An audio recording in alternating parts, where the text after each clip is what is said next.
in the competition. Chris Goulding, #1 in the NBL for three-point shooting. We saw what he did, making 10 against New Zealand. Tyler Harvey is in the top 5 as well. So those guys go in the Sportsbet same game multi for three-pointers. We'll chuck Trey Kell in there as well. He's prolific, and we'll go over the total points. Enjoy this one, Melbourne and the Hawks. What are you really gambling with? For free and confidential support, call the number on the screen or visit the website. This is why I call Chris Goulding the gladiator. Chris Goulding, another heavily contested three. That's good. Danger signs for New Zealand and New Plymouth. He is a three-point shot hunter. Chris Goulding gets another one to go. That's his 4th. Get the feeling he'll step back on this one, and he does. Good Lord, he's about to have a seizure. Chris Goulding left wide open. That you do not do. CG 43 for his 9th triple. Bang! He gets it to go. Wow. Wow! Melbourne United, one last chance. CG 43, 37 on the night. Make that 40! Melbourne United by 2! The hottest man in New Zealand brings up his 10th three-pointer. People of Plymouth, are you not entertained? CG 43, he's showtime every time he steps out. And I get the feeling with a hostile crowd, they got the shirts, they got the signs. He ain't gonna like it one bit. And who's gonna step up? Well, I reckon it's gonna be that man coming off 10 threes. The stroker's in, Gazy. He's gonna be very, very difficult to put that flame out if he gets going early. Yeah, he is, and you've got to do your work early, and you can't play him straight up like any normal human being. You've got to lock into him. Prevention is always better than cure. So you've got to try and stop him from catching it because he has the ability to make really, really tough shots. So you can't help out. You can't get sucked in by other misdirection. You've got to have that dogmatic approach to guarding him, or else he can light you up. Well, I'll tell you what, Brad, you've probably got two of the toughest shot makers in the league coming into this game. Tyler Harvey, he lit them up the last time they played for around about 31 points. You'd expect he circled this one on the calendar to go head-to-head with Chris. Quite simply having his best season. He's shooting 45% from the field, 41 from the three-point line, 88 from the free throw line. That's the best since he's been in this league. And you look at the way he's shooting tonight, and this season alone, I should say, he has been dynamite for them. He's taking tough shots, but he's able to make them. Boys, if Tyler Harvey and Chris Goulding, they're sexy when they go out there. It's showtime. You know who's meat and potatoes and gets the job done? Matthew Dellavedova. He's done it in the NBA, and he's done it here. There's maybe a bit of appeal there, but for the most part, he plays fundamental basketball, and he's one of the best players at doing it in the league. Well, let's not forget, it might have been his first year back here. He came in and had 8 threes in this very venue. So he can light it up. The shooting technique is a mystery. It changes from year to year. And more recently, it's changed from week to week. But he has the capacity to do it. But his defensive work and the way he creates for others. And right now, we've got the whiteboard. And for the Melbourne United, pace of play, you're up against the quickest team in the competition. I don't think you're wise to try and run with them. You're also up against a rebounding team. They lead the league, they dominate that area.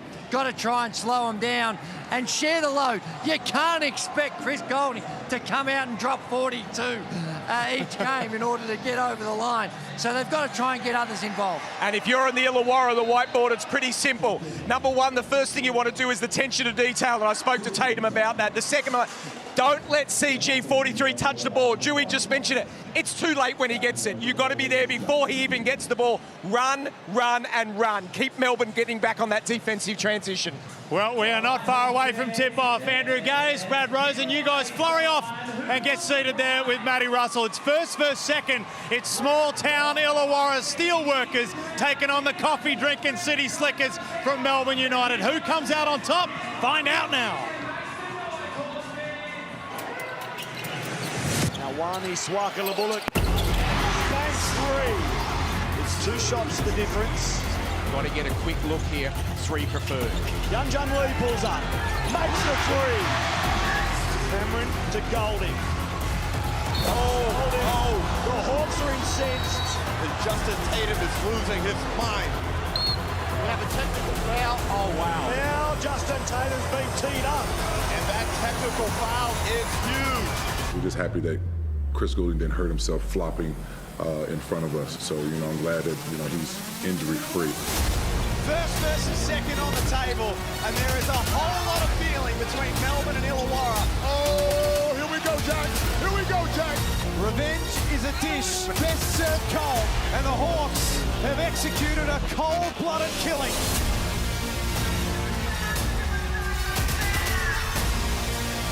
And it's on again at the Wynn Entertainment Centre in Wollongong. Illawarra against Melbourne. The Hawks are the hottest ticket in town, and they're even harder to get when Melbourne United and their sharpshooter Chris Golding come along. It is first against second on the Mitsubishi ladder. Top spot is on the line, and both coaches are buying into the importance around that. Matt Russell in commentary alongside Brad Rose. And Brad, you know it's a big game when they bring this man to the gong. Andrew Gaze, good evening to you. Really, hey, clearly someone it was a withdrawal, and but got the magnificent atmosphere that's created here in Wollongong. Excited about this top of the table clash, and we've got some incredible talent out here, Brad. And Trey Curl is another one that we have. He was in the conversation for MVP for a big chunks of the season. Was. And I just feel the last month, he's still been very good, but just tapered ever so slightly. Yeah, I think that injury affected him, and he's taken a lot to get back here, but he's still doing enough, obviously, to get them the wins. But I'll tell you what, Drew and I were just speaking, this is another sold-out venue. We could hardly hear ourselves. Well, that man, was so loud. He comes into a hostile environment. The opposition coach accused him of flopping early this season, and the fans in the Illawarra have bought into it. Have a look at the merchandise. Wow. These T-shirts being worn around the arena, and we've got a flop count scoreboard. My message to the Illawarra faithful is, don't poke the ball. Chris Golding will love this. He will thrive in this environment. Oh, my word, he will. And, you know, I think it's a little harsh. Yes, there has been some times where perhaps he's exaggerated contact, but this is a world-class player, and hopefully, deep down, people appreciate what they're seeing, because they're seeing greatness. You know, you have to go back to guys like Shane Hill or even John Riley to see excellence in the shooting area like we're seeing from Chris Golding. And if he keeps at this pace and keep playing like this for the next couple of years, he may even have a chance to be in that same conversation with those legends. Yeah. Well, let's jump over to Illawarra's leading scorer. Chris leads Melbourne. This man leads the Hawks. 19 points per game at 44%. Brad, what are your expectations for Trey in the back end of the season and the playoffs? Well, I think he'll come out ready tonight. He even said himself he wasn't happy about the game in Adelaide last week. But when he's playing well, Illawarra play well. And I keep saying it, Tatum, that man was his #1 target in the off-season. He knew what he wanted. He wanted that type of guy. He's been able to shoot the three. And Drewy, we know we're going to be in for a good one with him. Yeah, very versatile, and he's a great creator as well. When the ball's in his hand, yes, he can shoot it, he can get to the rim like you're seeing in these highlights, but he can create for others just as well. If Bryce Cotton is the league MVP, and if Daylight is second, who ranks higher out of these two in the placings? I'll leave that to you, Drewy. Well, I think that it's close. I think Chris has just been extraordinary with his shooting. Of course, with the other one is Davis, who is not on there. And Sam Froling, when he has a big one, it's usually a really encouraging sign for the Illawarra Hawks. 35 and 13, they are spectacular numbers. Unbelievable. Do you want Sam Froling having 21 shots again? That's how many he took in Adelaide to get his career high 35. As long as they're high-quality shots, but I thought he said it perfectly, and that's what I love about this guy after the game in the press conference. He said, I don't need to be scoring 35. That's not what's really going to get this team wins. So for me, it's just high-quality looks, but they need to go to him early to establish position, and more importantly, to cause fouls on Rob Lowe and Lee, so they have to play the smaller game. Now, who needs to be big tonight, Drewy? You've gone with Jack White. Yeah, he's an exceptional player, of course, and Melbourne United have been playing small ball, and that win over New Zealand, Marcus Lee and Rob Lowe, they only combined for about 23 minutes of court time. So he is an important part. He can shoot the three, and he's another one again. He's a barometer. When he's putting points on the board, helping out Chris Golding with some of that scoring load, Melbourne United look like a different proposition. Who you got, Brad? It's quite simply for me, for Melbourne to be able to get back and be that championship, no one's going to beat them, it's Ian Clark.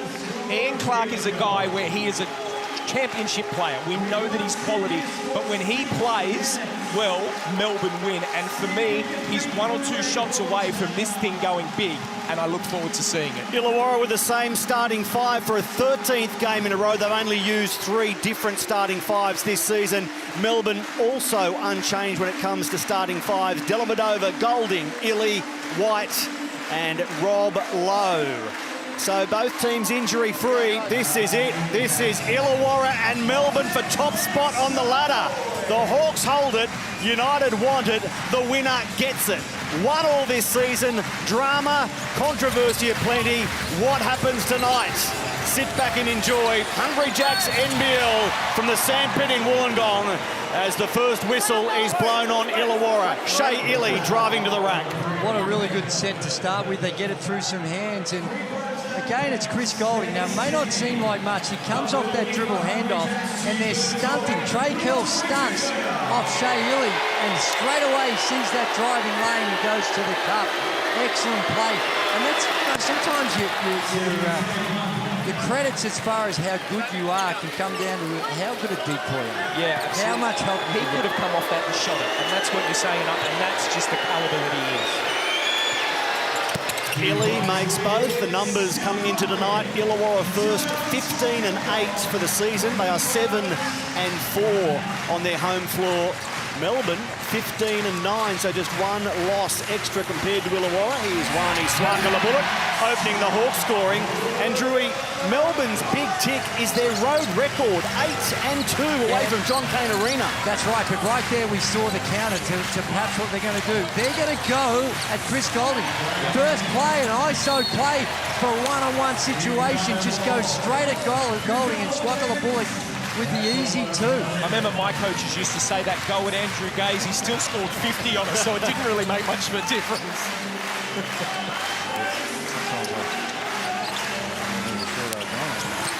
Been a pleasure watching this man, Matthew Dellavedova, this year provide for others. That time he went it alone and left the shot short. The battle of the backcourt will be intriguing. Here's Trey Kill, a part of that for Illawarra, and his shot jumps out. And that's a great point you make. Shea Illy, Dellavedova, Tyler Harvey, Trey Kell. It is mouth-watering to watch these guys play. Rob Lowe from range. He's got that going. He's knocking down that three, really helps spread the floor and draws Froling away from the basket. And that, not only does it make it an opportunity for Lowe to score, but makes it harder to rebound for Froling. The big man shooting the three ball at a very respectable 35%. There's a Froling miss, finished by Mason Peatley. And that's why he's in the starting crew. Darius Days was there. They've taken him out. They just want that energy with the offensive rebounding. That's a better close out there by Sam Froling. And this is where Illawarra are at their best, getting stops and running. Blocking foul called on Shea Illy. Minutes 1-1 head-to-head, these two clubs this season.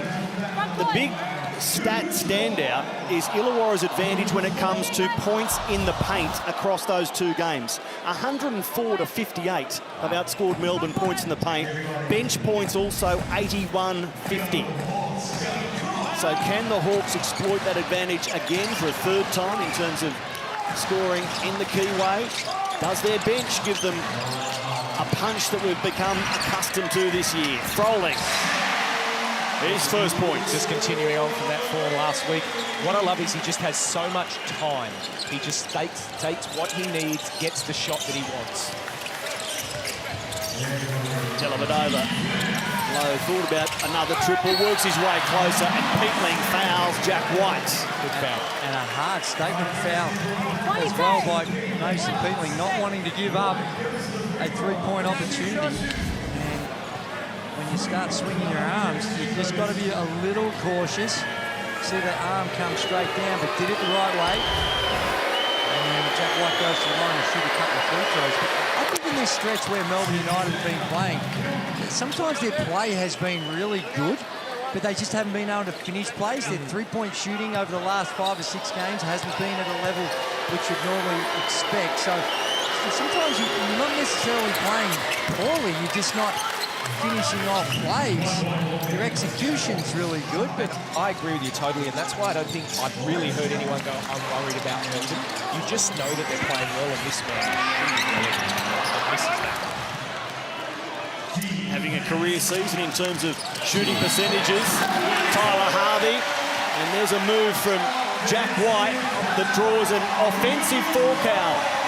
Well, I'll throw it out here now. He is my defensive player of the year. I think Wani Swakala-Bullock has been amazing for this team. Who you got, Drewy? well, it's hard, and sometimes the familiarity, you forget how good they are. But Matthew Dellavedova and Shea Ili, that is an elite defensive backcourt. And we need an all-star. We need a defensive conversation. Yeah. So an early warning for the Melbourne bench in all of that, reacting to the call against Jack White. Marnie Swakala-Bullock going to work, and here's Froling, likewise, the rebound for Lowe. This is an aggressive start by Froling, and that's by design as well, really trying to draw some foul trouble. Golding's first three-point attempt on the night is successful. That's hard. Oh, well. Now he makes his first one. He feels like he's got a few more left in him before he starts thinking about it. Trey Kell back at you. Oh, this is a good game in prospect here. The sharpshooters finding their range early. Plenty of physicality. That's off the mark from Golding. An air ball that's warmly received by the sellout crowd. That's what I'm talking about. He would not have taken that one if he hadn't made the one before it. Peatley, game 50 for Illawarra. He spent 3 years at United. And here he is working in beautifully with Tyler Harvey. Well, it's the offensive rebounding. It's a killer. We've spoken so many times this year. Just gives them that extra look, and then it's just quick basketball and another good pass there, and that'll be a foul from Drake. A beautiful pass by Shea Ili. Such a quick game, Drew. It is, and they put so much pressure on the defense as we look at the Amy replay. There's Chris Golding doing his thing, coming off that pick. You've got to be on his hip. That's too much separation. Fortunately, Trey Kell comes back. Well, I should say, fortunately for Illawarra, Trey Kell comes back and knocks down the three. But well, that's right, but unfortunately, that's his second foul now. So he's come out of the game. Harvey Lee will now come out now. This guy can light it up, and for whatever reason, I was thinking about it today, and I just have a feeling he's ready to explode. Really, he's had some good games, but if he gets that first look and it knocks down, oh, that's going to be 2. Yep, they're going to count. Yeah, it is. Yep. What does that mean? There are burgers. Because he's technically missed the shot. He's missed the free throw. He's missed the free throw. So the state of New South Wales... He's missed the free throw. Cheeseburgers, and they are delicious I'm as sure well. that Jack Cowan will sign off on that, the head of Hungry Jacks. Drewy, he gets it. There's no problems. I don't know whether the judges have to sign off on it, but the key word or the word to unlock the free cheeseburgers, if the green light comes, is lead. It should be Sam Froling after that one. It's 2 points, so it's definitely 2 of 2 on the free throw count for Rob Lowe, so that's cheeseburgers. Thank you, Hungry Jacks. The state of New South Wales gets fed early in this one. Here's Froling, the benefactor. Now Wani Swakala-Bullock loses the ball. Ian Clark going to work defensively, winning possession. Dellavedova, these teams top 2 in the league for pace. And Clark on the end of it. It started accordingly, men. Up tempo. Yeah. Both teams will be liking this. That bucket's important as well. Ian Clark has only averaged 4 points across the last 3 games, and for him to get an easy one and see the ball go through the hole early on, for him will do his confidence the world of good. But as you're watching this game and you're watching the Illawarra Hawks, the penetration and relentless attack on the rim is one thing, but the off-the-ball movement has been exceptional. So they are able to find players. So when you see the players drive, just take note of the off-the-ball movement, because already they've got a couple of baskets just from that. Jung Lee out there and firing from his range early. 3-point land off the mark.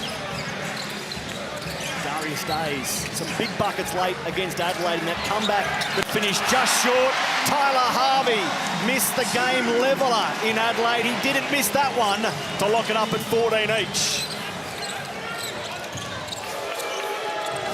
Many thought he was fouled late and should have been at the line to level the game with the 36ers. Not to be. The Hawks went down 91-88. I'm going to just say that is a brilliant double there. You'll see the knockdown here from Tyler Harvey, but Chris Golding came off that on-ball screen. They doubled hard, and the important thing is the big stayed until he released the ball. We spoke about that earlier, Drew. You've just got to get it. If the shot goes up, it's too late for him. You've just got to make him not shoot. Dellavedova with the inbound to Bowen. That was just a defensive breakdown on the underneath out of bounds. It was kind of like they were in a zone.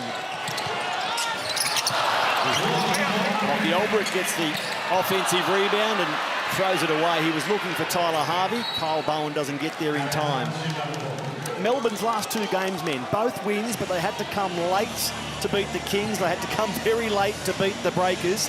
So, yep, they tick the box. They get away with the W, but were you concerned about the performances at all in those 2 outings? Well, certainly there were some signs there that they were going through a tough spell, but you say they get the wins. Hickey comes down with the 2 hands and stuffs it in.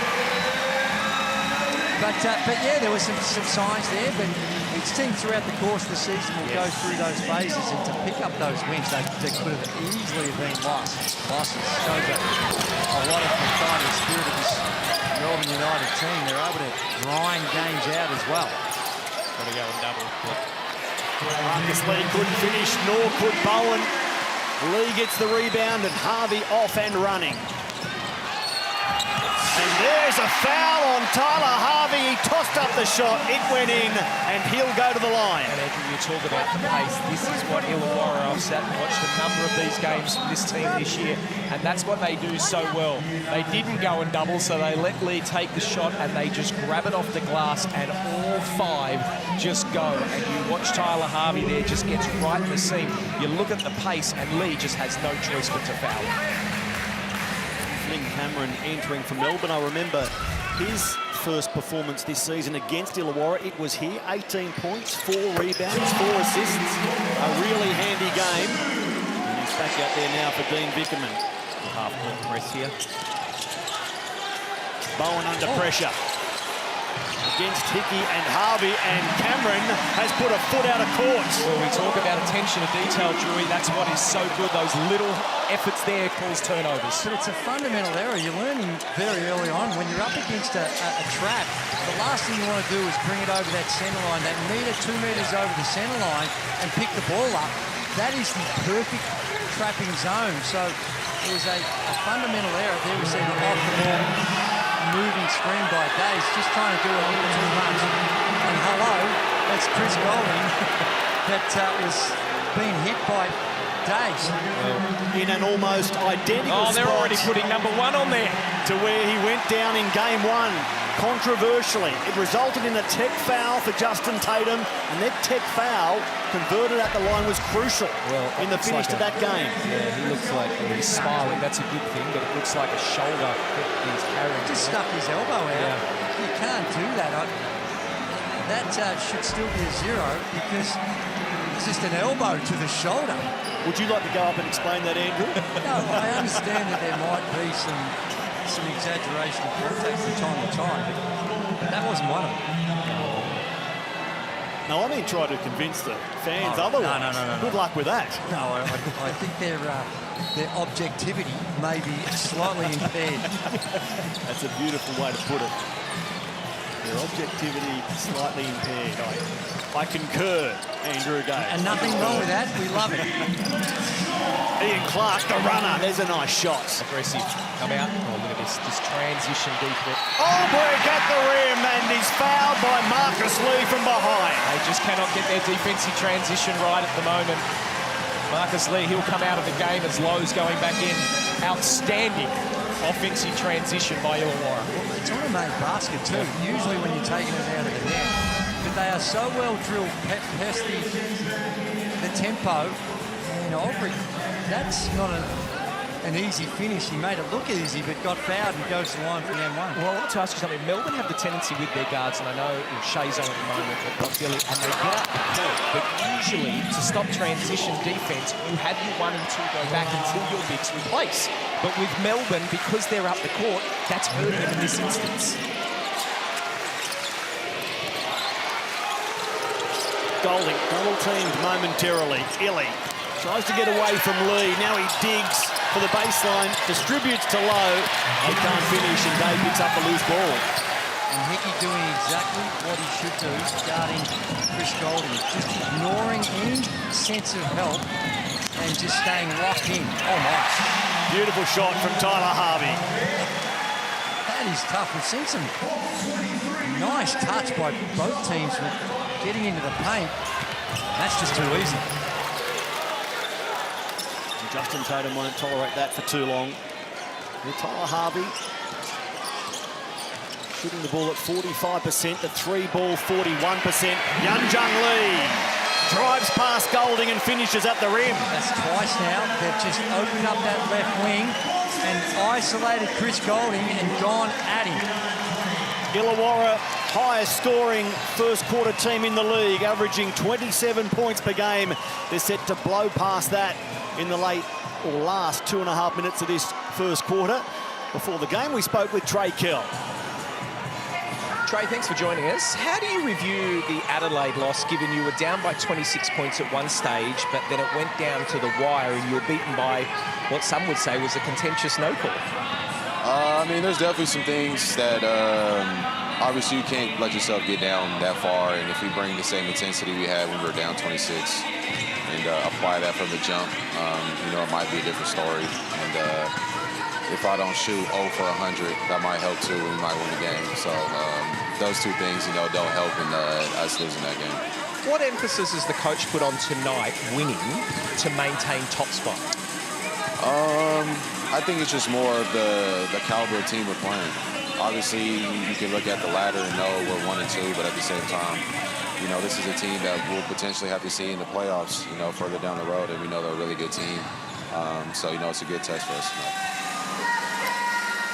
Trey Kell in his third season of NBL, starting at Southeast Melbourne, on to United. So one of the former United players in this Illawarra lineup. And now here he is at Illawarra. In fact, a mistake there. Started Southeast Melbourne, went to Adelaide, then Illawarra. Mason Peatling in game 50 is the former United player, along with Will Davo Hickey. Zach Triplett on the Hawks bench as well. They've all played with Melbourne.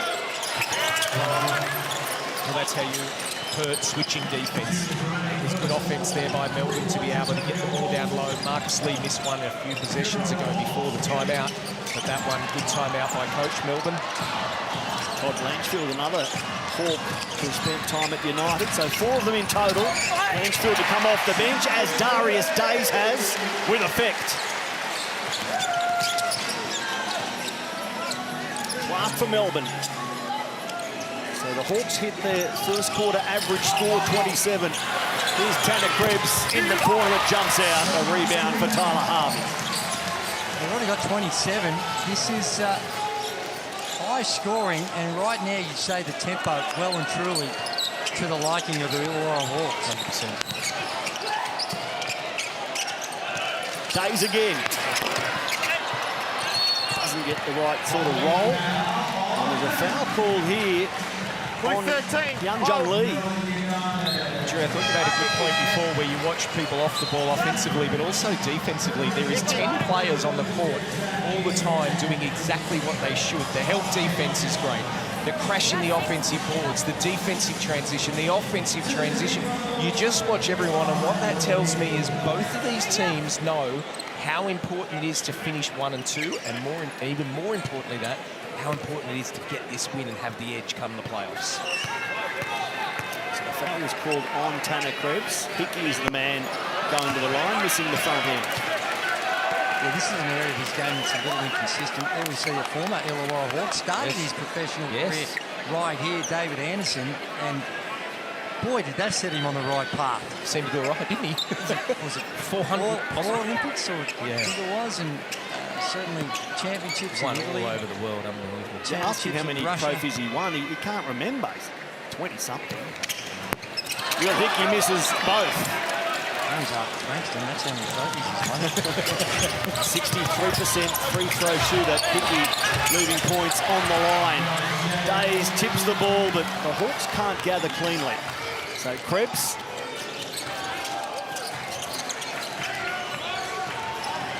Five seconds got to go.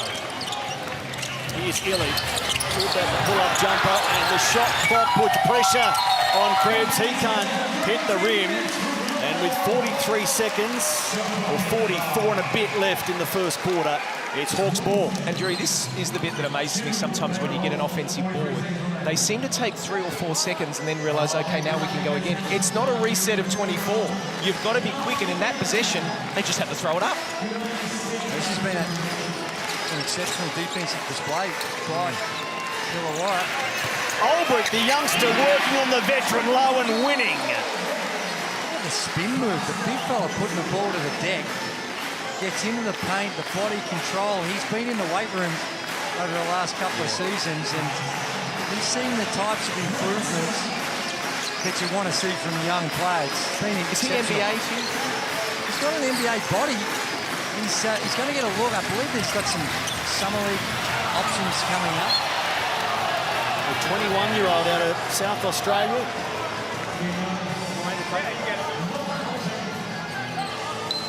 Here we go, Delly. Matt.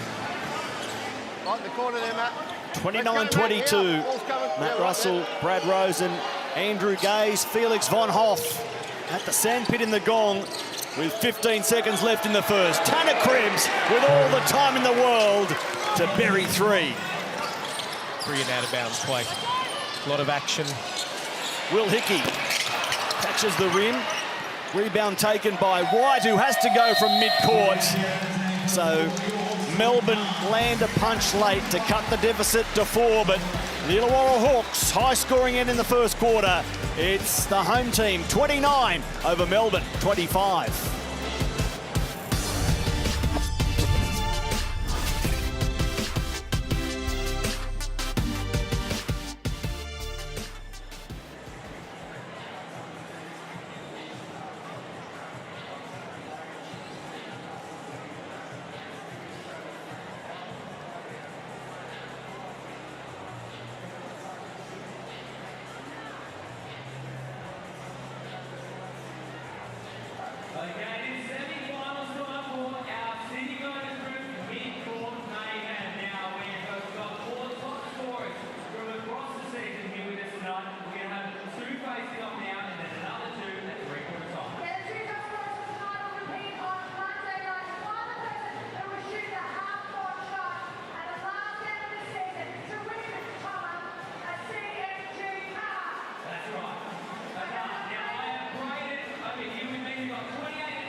Tyler Harvey leads all scorers inside the sandpit in Wollongong. He has 8 points to quarter time on 3 of 5 shooting, leading the way scoring-wise for Melbourne. Chris Golding and Rob Lowe with 5 each. Well, Illawarra have 9 players that have scored, and Melbourne have 7. Coaches getting players in and out in what is a very high-paced game. Hawks shooting from the field at 59%. We're on track here for 216 points in the game. Yeah. It is a very fast pace. And we're seeing some high-quality basketball as well as the tempo, and both teams making shots and getting into the paint. Krebs, second 3, and relatively wide open ones. Yeah, both of them. A triple to finish the first quarter, and now one to open the second. Kell. Into trouble and is called for travelling. Yeah.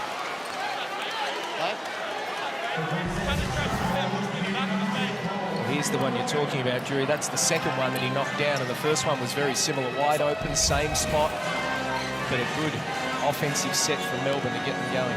He is. He was lights out in NBL1 competition last season, and only at 31%. You could see by that last two, if he's open and his feet are set, you need to respect it. Nice rivalry building between these two clubs. Krebs again.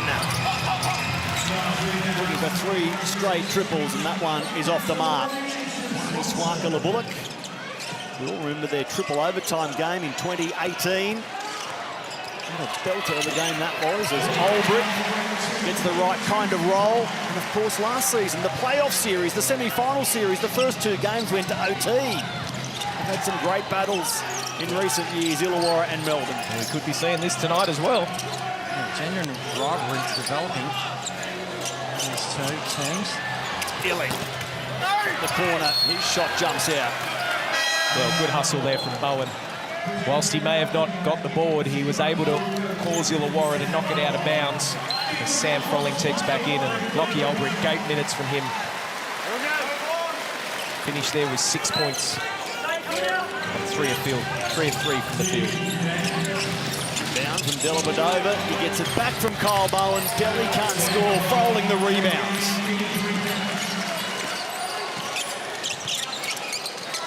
Darius Days left all alone, catch and shoot unsuccessfully. Just further on that rivalry, Chris Goulding made his 1,000th three-pointer right here. Days careers heavily into low, and a blocking foul called on United. For the record, Chris's record in Wollongong on this floor, 19 wins, 7 losses at the stadium he really likes. Yeah, it's a beautiful, you know why? This is, if you had your choice of venues you want to shoot at, this is a beautiful shooting venue. Cope said the same thing. Why? What are you talking about? The rims are the same. You go back to the old Hoosier film when Gene Hackman comes out and he brings the tape measure around and does the dimension of the court. Well, it's about the surroundings, it's the type of rims, and it's just a really, for whatever reason, it's a beautiful venue to shoot in. So I can imagine why Chris would love it. Well, before the end, Matty, can you get the Melbourne Tigers stat? Because this man next to me said it, and so did Leonard Copeland sitting here. So I can only imagine these two must have gone for about combined 80 every game. Oh, it was hard in here. You had Matty Campbell, whose jersey number 32 hangs from the rafter up here. He was one of those pit bulls that was in your another grill, one. Oscar grilled the whole Foreman right time. there. Well, he was lights out as well, wasn't he? The stereotypical stretch. What was your favourite gym? Well, your home gyms are usually your favourites. So, tennis centre, 15 foul, jumping around. It was always a lot of fun. But these gyms I love, the smaller gyms, love it. But great to hear you rank the Sandpitters second, Drewy. That's fantastic as Lowe comes away with a miss. Well, I played more games the Snake Pit than I did the Sand Pit. Snake Pit goes third. Lowe getting fingertips to the ball, and it's off. Over baseline, it's Hawks' ball. Wholesale changes. 3 guys coming in, Goulding, White and Clark coming in for Melbourne United. Illy, Krebs and Lowe have a spell. So this is that small lineup that I was talking about. When Lowe takes a spell. White in the 5, you mean? Yeah. Yeah. Presents a whole different look at both ends of the floor. Peatling for Froling. Peatling fights for the offensive rebound, gets it. Now it's Froling. And a fight under the rim for the ball. Oh, you don't have any.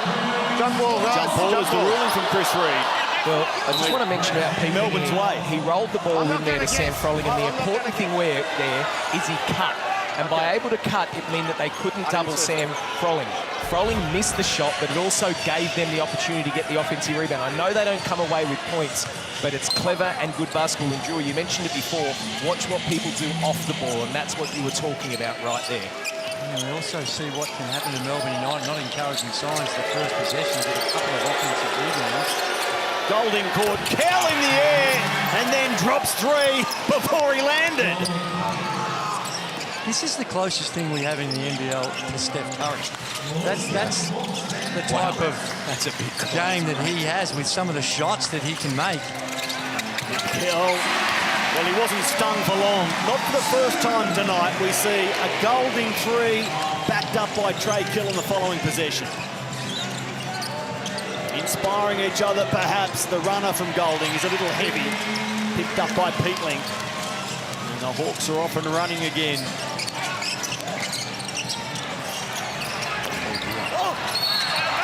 And there's a whistle as Peatling hits the deck. Yeah, I think that's going to be on Jack White there.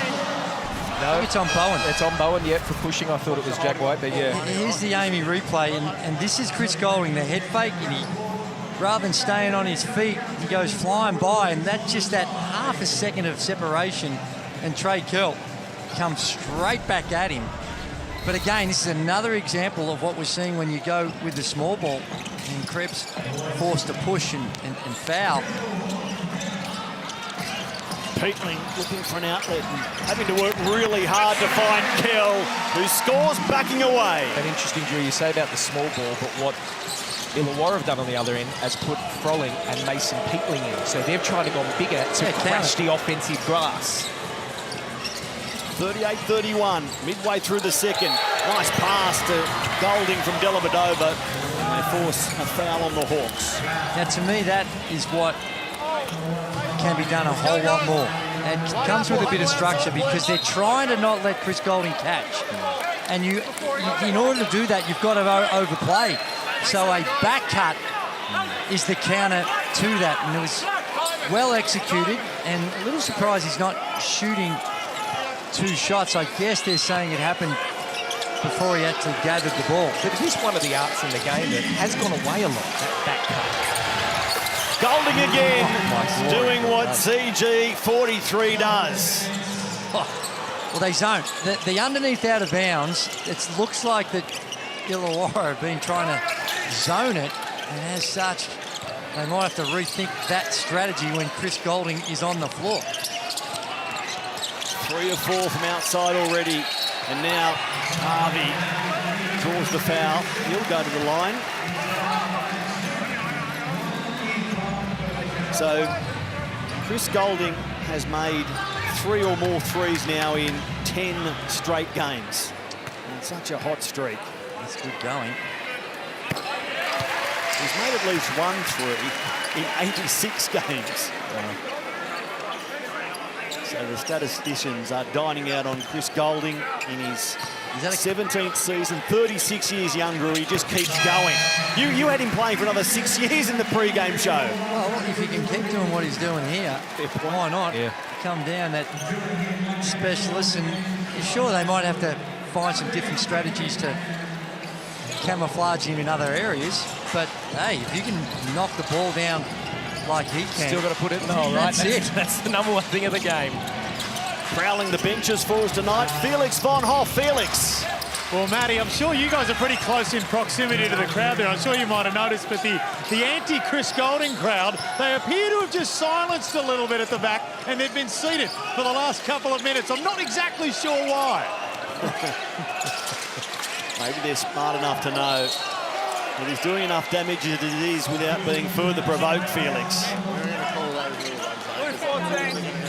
There are those T-shirts carrying the coach's words after their first meeting this season. We're just happy Chris Golding didn't get hurt flopping in front of us, with sarcasm dripping off every word. Well, Jack White's just picked up his 2nd foul. Always a tough one. You don't want to get that 3rd. Do you leave him out there? The 4th quarter and 3rd quarter is obviously a lot more important than the first 2 in a way. You want him to be on at the end, but he's going to stay at the moment.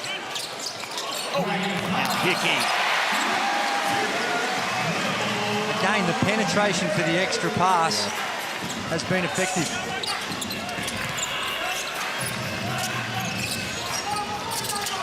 Ian Clark pulls up in the face of Froling. Will Hickey the rebound. Trey Kill losing the ball.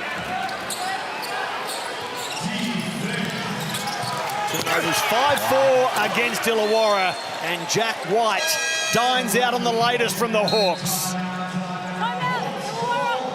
Well, the offense has just slowed down a little bit for the Illawarra. Not a lot, just ever so slightly. And fatigue can kick in when you're trying to play at a breakneck pace. And sometimes it's your defensive transition where it starts to show up. And that was an example of it. Bodies are there, but just not with the same intent to keep the ball in front. Well, it was just great offensive transition. And what you don't see there is what Chris Goulding did. When they got the ball at the stop, he ran to the corner really hard, and that allowed Blanchfield, who was back, he had to make a decision. Do I take Jack White, who's got the ball, or do I take the guy who's the hottest, one of the hottest in the league right now? And he decided to go to him, but that allowed Jack White for a dunk. Great offensive transition, Melbourne. Jack White, Matthew Dellavedova and Ian Clark give Dean Vickerman nearly 1,000 games of NBA experience. Here is the Melbourne coach pre-game. Now, he's made a lot over the last, number of years, but obviously this year had some big games. As a coach, what do you do when a player had 9 threes and been shooting so well before the fever break as well? What do you have to do as a coach to keep him going and where you go at the ball? Yeah, there's this balance as well. You know, I thought in some games that we probably looked for him too much, and but I think what we've been trying to do is just make sure whatever coverage he's seeing, if they're top blocking, if they're just making his path hard to get, as long as he's got something else that he can counter that with, and we're all on the same page about how to find him a great shot. He's shooting the ball magnificently. Chris Goulding, 19.5 points per game. And a great shot for him is not a great shot for everyone. It was a point well made pre-game by you, Andrew, as Froling gets to the rim and scores. So he's 19.5 points per game, the second highest of his 17-year career, behind the 22 points per game he had at the Melbourne Tigers more than a decade ago. He got the 50-piece, I think, in that season as well. Jack White gets the ball back after his own miss. He fumbles and feeds. Dellavedova. Falls for Tyler Harvey. Blanchfield. Todd Blanchfield winds back the clock. Well, you just got to find people in transition, and that's one guy you can't let going. A little bit like what you're saying.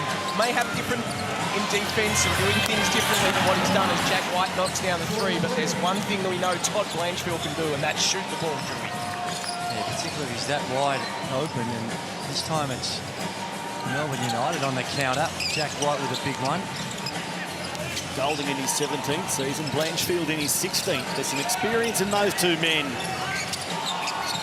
Harvey thinks about pulling up, finds Froling for the high percentage play. It's the extra pass, the penetration. Beautiful action. Because you've got Harvey setting the back screen, so his defender has to help out.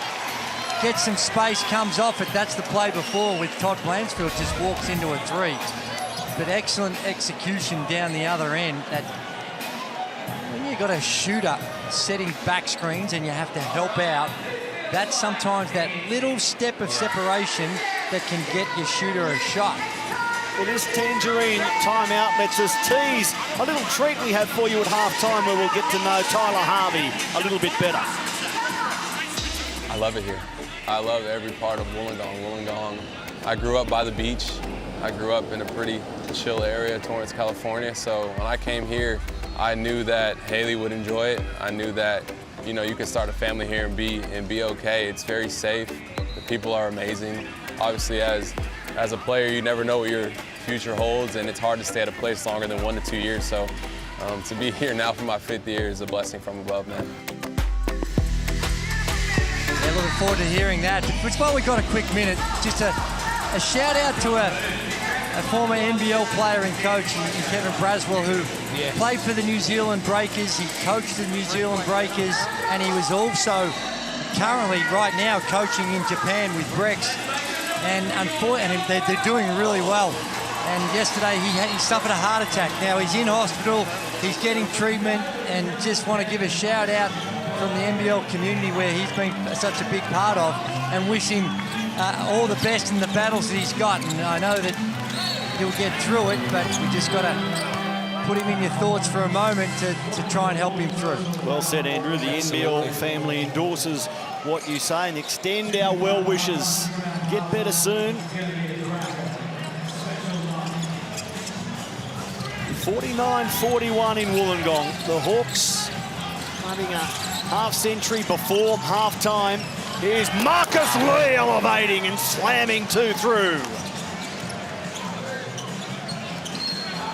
Always coming out of a timeout, you like it when you get something cheap. And that time they identified it. I reckon that timeout had more to do with defence but for Melbourne United, but they drew up a play and really well executed.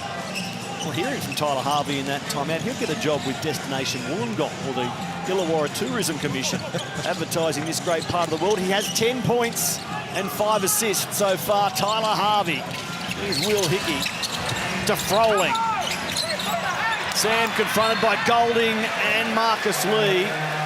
And Chris Golding says, we need to go the other way. Well, you know what this is? It's also another example of the unselfishness of the Illawarra Hawks. Quite often you're in the paint. You can take those 50-50 tough ones as Blanchfield. Oh, almost banks. Almost banks free. Froling with the follow-up, Andrew. Assist. Blanchfield with the 3-point prayer that fortunately hits the rim. Well, Shea Illy playing with tempo as well. It's an effort just to hit the rim in those situations. Tyler Harvey in the corner here. Good pass. And Harvey again goes to 13 for the game. Can we put Usain Bolt on the floor? It gave another example of the unselfishness of it. Swakala-Pullock you wouldn't have argued if he had a play on the rim there, but he knows he's got a lights-out shooter on the perimeter and he finds him. Really good execution and team play by the Hawks. They are up and down the court, these two teams. Ryan doesn't like it. He's asking for a... See, he's in there now. That little Euro step, he could have gone with the left hand, but instead he finds Harvey, and that's nothing but nylon. The Hawks still shooting from the field at nearly 60%. They lead it by 9, and now the Hawks get a call they love. Offensive foul against Melbourne. Always a tough one. The number one thing is the person with the ball can't go too early. You have to make your big to get established, but then if you're the big, you can't move. They call that every time, Drew. They do, and it's sometimes, you know, the balance might have gone a little too far the other way with some of the calls. The screeners are sometimes getting penalised. Hickey, the finger roll finish is off the mark, and not for the first time today. Sam Froling fixes everything. It's a patch. These last 3 minutes have been all Illawarra Hawks and efficiency on the offensive end. He's gone to 10 points, 5 of 8 shooting. Sam Froling. Golding with the miss. Blanchfield the rebound. Trey Kell. Oh my. Just rims out. Almost got the lucky roll. Well, the question is they're going to take 2 for 1 here. Golding again. Chris Golding knew it was in the moment it left his fingers. It's always a good thing when within a short period of time you get a shot from the exact same spot. Yeah. He just missed one the last possession from that exact same spot, made the adjustment and knocks it down. In a big shot as well. They were out by 13 there. As he got back in defence, here's a foul called on Blue 15. Oh. Kyle Bowen. Yes, Golding retreated in defence. He just scanned the first tier of fans. Just looking at some of the provocateurs in the seats. Well, not a good foul there. Blanchfield, good free throw shooter. You didn't need to foul in that situation. Yes, it might mean you get the ball back, but more importantly, you're giving up 2 free throws, and obviously I'm going to put the mocker on him now, Drewy, but in theory, he knocks both of these down. Here it is, and this Golding, he's only had the 8 field goal attempts. I say only. 6 of those come from the 3-point line, and he's up to 14 points already. And if not for the sheer incredible Bryce Cotton, he's not going to win the MVP, but Chris Golding is another one that should be in that conversation with the season that he's had. Well, I spoke about the foul here, bad from United. Complete reverse here, very good from the Hawks. They've only got 3 and they can get 1 more, and Hickey will probably foul again. There it is there. Golding gets away from Sam Froling, catches the front of the rim. And now we hit half-time. The Illawarra Hawks have opened up a lead by a dozen.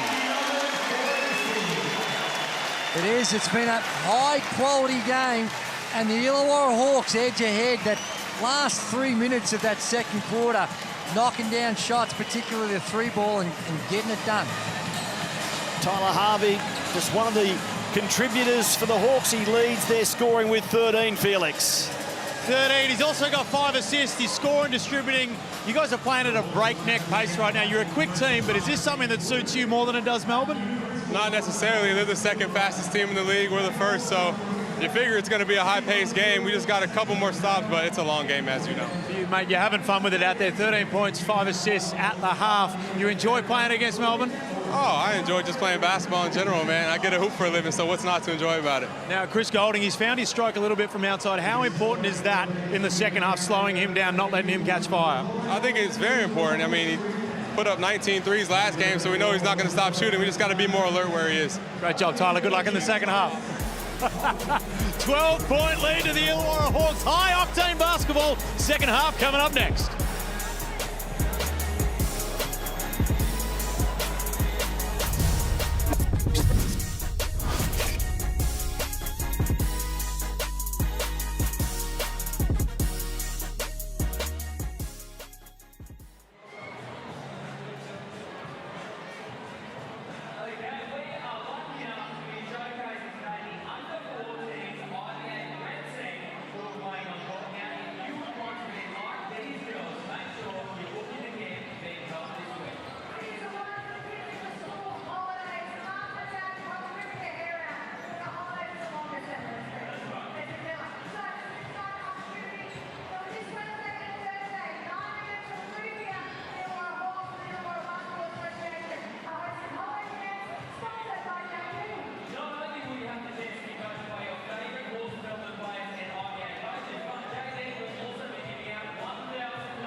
Well, the two quickest teams in the league living up to expectation right now. A 12-point lead in a hostile, hot, humid home crowd. The Illawarra Hawks bringing the action against Melbourne United. 1 versus 2.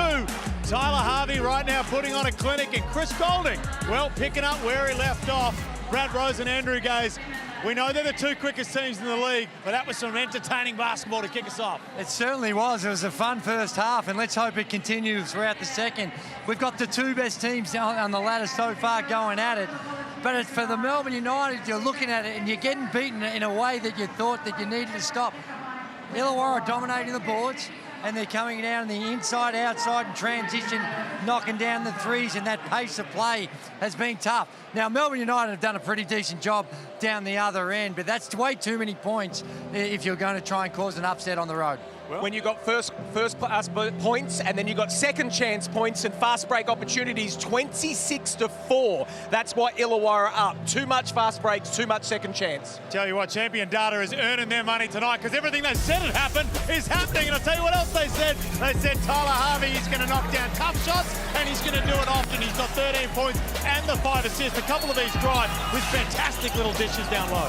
Yeah, it is. And because these teams play at such pace, a lot of the action happens really early in the offensive sets, and as such, it's hard because you're not going up against an established defense. The game is so heavily weighted in favour of the offense. If you're not getting help, guys like Tyler Harvey can get going. And he's done it magnificently. I think he's been really patient the way he's gone about it. The 13 points, perfect from the free throw line. He hasn't looked stressed at any stage. And it's also the penetration and dish and the way in which he's creating for others. He's having a big one. And this is the biggest difference. Sorry, Felix. This is the biggest difference from me and other seasons with Tyler. It's only 6 shots. He's got 13 points from 6 shots because they play at such a very good tempo and they run the right offense. Well, plenty of people have said that his poise and patience this year has gone a long way. But poise and patience for Chris Goulding. You said it time and time again, Drewy. He takes tough shots, but he makes tough shots, and he's doing that early here. 5 of 9 for 4 of 7 from the 3. Yeah, and as we heard from Tyler Harvey at halftime, you only need a couple of mistakes. That half a step late, flying out there and not contesting early enough, and he will punish you. You have to be so disciplined when you're playing against someone like Chris Goulding, because some of those shots, for mere mortals, you say, not a bad defensive effort, but not for Chris Goulding. You need something special when he's in this rich vein of form. The thing I love about that is most people playing the defense that he's had to go against wouldn't have got 9 shots off because they are playing such outstanding defense. He's just so talented. You want him to have more, but he just can't because they're playing so good. But he's been amazing. Damon Lowry. Jonah Bolden almost slapped him in the face when he hit the game winner, and Damon Lowry said even that wasn't enough against New Zealand. But we got plenty of action left here. But Sunday, 2:30 p.m. on ESPN and Channel 10, the Kings taking on the Jack Jumpers, who are undermanned, but certainly won't be underwhelming as they look to fight for that 6th spot. And the Cairns Taipans, well, they are playing for pride right now. And the Adelaide 36ers, well, according to Mike Wells, they're still together. So there's going to be plenty to watch. Trez and Kendrick Davis, Sunday at 4:30 p.m. Second half here, up next.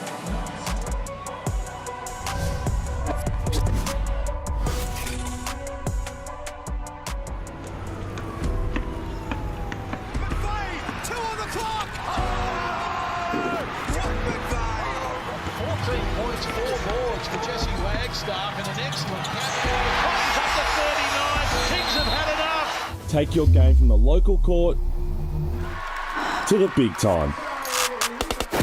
Step onto an NBL court after the final buzzer. Backing local ballers is just the beginning.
So it was during 2020 when COVID hit.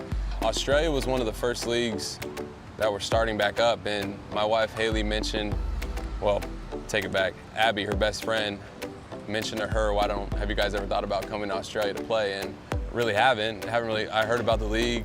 I know it was on the up and coming. So we looked into it, told my agent. My agent got in contact with Brian Gorgon. I wanted to play for him, and I knew that would be a great opportunity for myself, my career, to play under such a unbelievable head coach, the winningest coach in Australian history. So he told me that I was his guy, and he decided to give me a chance to come and play here. So I'm forever grateful for that. I love it here. I love every part of Wollongong. I grew up by the beach. I grew up in a pretty chill area, Torrance, California. So when I came here, I knew that Haley would enjoy it. I knew that, you know, you could start a family here and be okay. It's very safe. The people are amazing. Obviously, as a player, you never know what your future holds, and it's hard to stay at a place longer than 1 to 2 years. So to be here now for my 5th year is a blessing from above, man.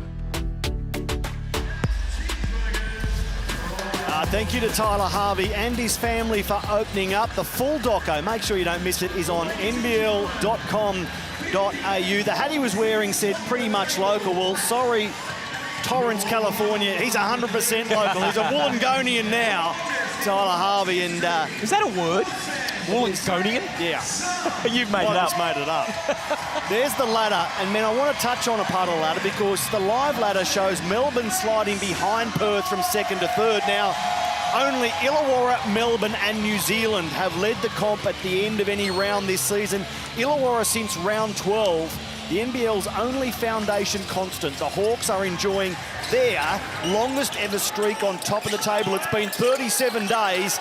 They've got to win this to make it 38. Otherwise, Melbourne go from 3rd to top of the table. So that's ahead in the second half as the first foul gets called on Shea Yili. I heard Peter Woolley on the commentary last night with his predictions with the ladder predictor. You can go in there and put your wins and losses. 700 different times. He was saying that with his one, which, you know, who knows, he might have just been, you know, off with the fairies a little bit, but... Oh, Pete's never off with the fairies. Yeah, it came down to him that on that last game, if they beat Phoenix, then they could finish 2nd. If they lose, they could drop all the way to 5th. So, but there's so many different variables you can throw in there. If for those interested, jump on the ladder predictor on the NBL website and have some fun. Go through the games you think you're going to, who you think you're going to win, and there's a lot of different scenarios. But what about this Phoenix? Gee, 0-5 they started, story, and they're right back in it. Earlier this afternoon, Southeast Melbourne, the Phoenix 102-89 against New Zealand, up to 4th, meaning Sydney slips to 5th. Tomorrow, the doubleheader starts. Kings, Jack Jumpers, 5th against 6th, if you don't mind. And the last 3 weeks, when you think of hot players, Nathan Sobey's one of the hottest in the competition. Very good tonight. Melbourne through Dellavedova, had the shot rim away. I said the first foul was called on Shea Yili. First foul of the second half, he has 2. Jack White has 2. Rob Lowe has 2. Oh my. Those 3 players out there for Melbourne. And the Hawks have another 2 after that. The quick release. Unbelievable. When he gets into the paint, it's a push, throw at the rim, and he makes it look so easy. That is not that easy what he just put up. Jack White. His 3-ball retrieved by Rob Lowe, who makes good underneath. Well, there's just a bit of worrying signs here for United. They needed that basket. Illawarra have come out here and put it right into Melbourne United. And I can tell you, Coach Tatum would have been in there and wanting these first 5 minutes to be hard and very good. No turnovers and attention to detail. And right now, they are doing that. Wani Swakula-Bullock. Froling gets the O board.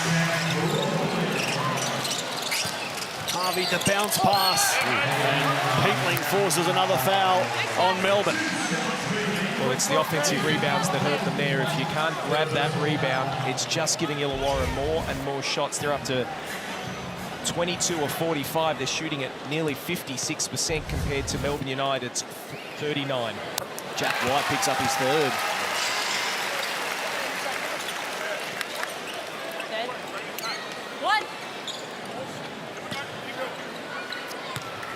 biggest lead of the first half was 13. It's up to 15 as Peatling makes 1 of 2. Dean Vickerman's gone straight to the bench. He's going to bring Krebs in, and I assume that's going to be for White. Illy under pressure, finding Rob Lowe. Shot clock to single figures now. Golding and Peatling slams it into the corporate boxes. That was a good old-fashioned volleyball spike. Peatling, game 50 for Illawarra against his former club. It was a great pass by Lowe. Now Peatling grabs the O rebound, Drewy. But the weak side help. The weak side help. They are so connected, the Illawarra Hawks. Both ends of the floor. They're looking incredibly connected. And on top of that, they're knocking down the 3-ball. They've blown this 13-point advantage at halftime out to 18 points with a hot start to the third. Dean Vickerman calls a tangerine timeout. He assembles his coaching staff and prepares to address his troops. That is exactly what Justin Tatum would have wanted from his team to start the second half. My word, he would have, and that's what I just mentioned. He would have been in there telling them exactly the way they should be, and he would want the second half that he had in Adelaide last week. The first half was atrocious, but he'll want the second. Well, let's go to Dean Vickerman. Hey, let's get great shots right now, all right? Tanner in the game. If we get on the fly right now, all right, go ahead and you can on your pop, you can snap some of them for him sometimes as well, all right? But again, get some drags and dive, have Tanner there, they're gonna come, and then we can start to get some stuff. Hey, this one here though, we're playing straight off the turnout, all right? Straight off our 2 series right now. We want to dump this one in and make our cutters out of the corner. Here we go. Listening to Dean Vickerman there, a lot about the offense. So what's that telling me is his thoughts are our offense is not doing what it should do, which is enabling Illawarra to run and get their offensive transition going. So he will try and focus on get looks here. He's got Tanner Krebs, as he said, try and get the right shots and then get back on defense and get some stops. Here's Lowe. The possession out of the timeout. Illy. Lowe couldn't catch the ball, but pushes it towards Dellavedova, who knocks down the triple. You know, even from week to week, his technique has changed a little bit. That time was a much better looking 3-ball. But Trey Kell and the ease at which the Illawarra Hawks can just get into the paint is a little surprising. Very un-United like it. 14 points for the game, Kell. Averaging 19 a game this season at 44%, throwing more than 4 rebounds and 4 assists. Good service he's given the Hawks in his first year in the Illawarra. Illy leaves his shot short of the mark. Now Froling with the shot up. It's well wide of the hoop. Melbourne off and running. That touched Tyler Harvey, so United keep possession. Well, we've spoken about one in Swaffle Bullock a lot, but the work he is trying to do on Chris Golding is outstanding. He is absolutely like a glove on him. He's not allowing him to move, and more importantly, he's trying him to not let him catch the ball at all. Look at the work he does early, fights over screens. And you mentioned in the first half, Drew, it's like Dave O'Hickey. He's not even watching the ball. He's just looking at the defender and going, I'm not going to let you touch it.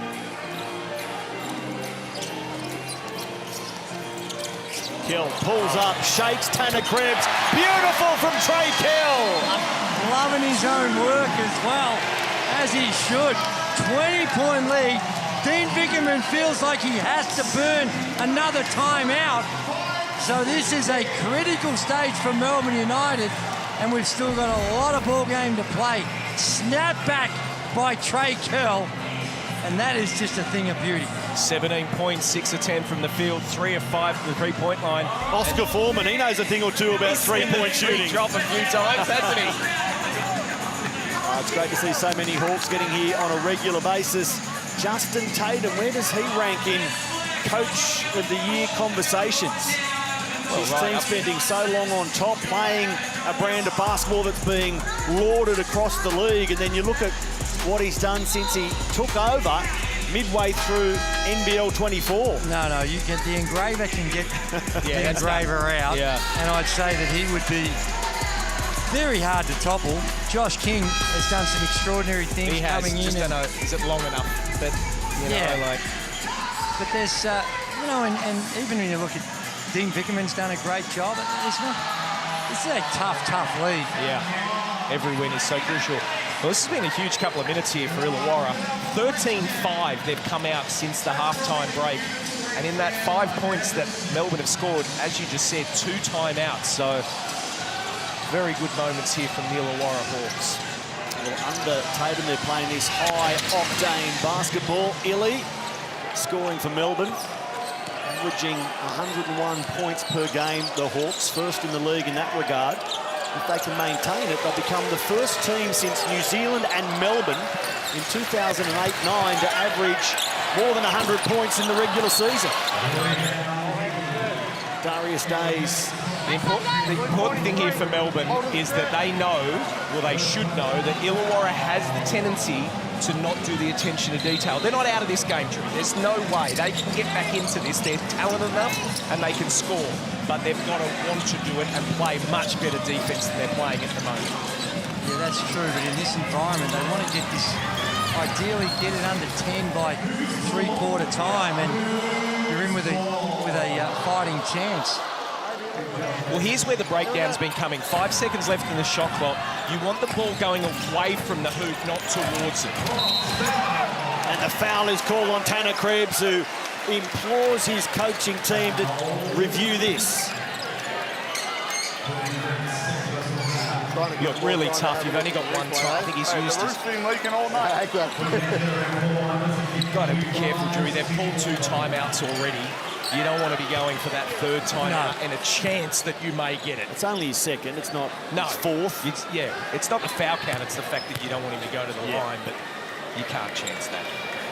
No, but this is, I can understand why Dean pulled the trigger. He didn't like the way this has started, and now he's gambling a little bit as well with Jack White. I'm not sure he's keen to put him back this early in the 3rd quarter, but he's coming back on. But he knows that, hey, if you're going to wait, there might be nothing worth waiting for, because it's just too big a hole to get out of. Of course, Jack has 3 personals. Kyle Bowen another with 3. So Kyle continues to sit, but Jack's back out there. White, Illy, Clark, Lee and Golding for Melbourne. Critical minutes with a difference at 20 points in favour of the team on top of the league. Lee gets there eventually. It was designed as an alley-oop pass, but Lee knew he had the time to wait. Olbrich, beautiful off the left hand to keep it away from the defence. A nice touch by Olbrich. He knew he had Lee coming at him, but used his body to protect it well. Shea Lee stepped up. They've come in that mid-range, which is It's better, isn't it? Yeah, he's really got that going. It's a dying art, and here they are in a very important stage, and it's been Shea Lee with a couple of mid-ranges to keep the scoreboard ticking over when they've had some problems. He's on 199 made threes. I wonder whether we get to 200 via the hand of Shea Illy for the time being. He dives for the ball, and this is called unsportsmanlike foul on Melbourne. Yeah, look, he's dived on the ball. He did go for it, but after Davo Hickey got it, it looked like he grabbed his leg from the angle that you're watching here, and as he gets going, now he grabs his leg right there. Yeah, you can't do that. He tried to claim he was grabbing for the ball. The ball is nowhere near his ankles, so that was always going to be a hard argument to win. You're not going to win that one. So now Shea Illy has his 3rd.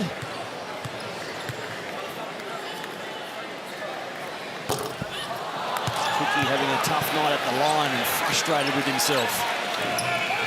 Right throughout his career, it's an area that's been inconsistent at best. Only shooting at 63%.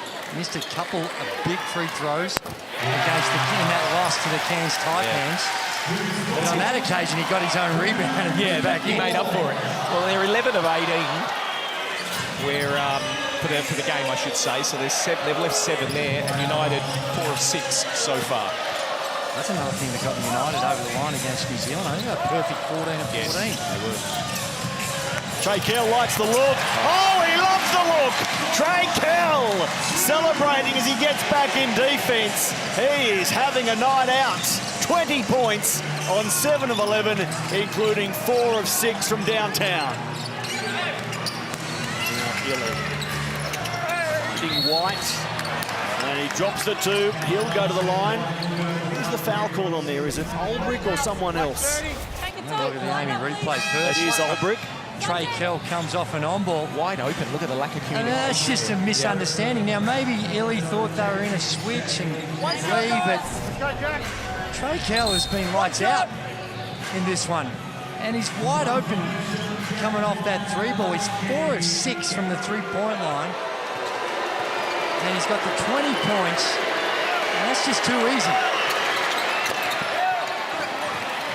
White safe at the line, but that man, he set a new career high in round 2 this season, 30 points. He matched it later on, and since then he's gone to another new level, 31 points, which is achieved twice. Having a great season, Trey Kell.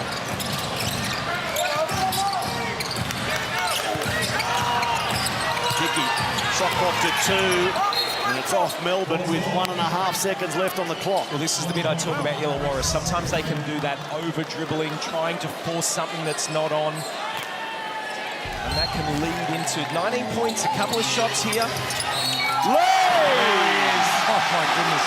Hyunjung Lee for 3. He hits more threes against Melbourne than any other opponent, and that's why. Well, if I'm Lee, I am studying, getting film of Chris Golding and saying this is what the impact I can ultimately have. Yes. That is a Chris Golding type shot.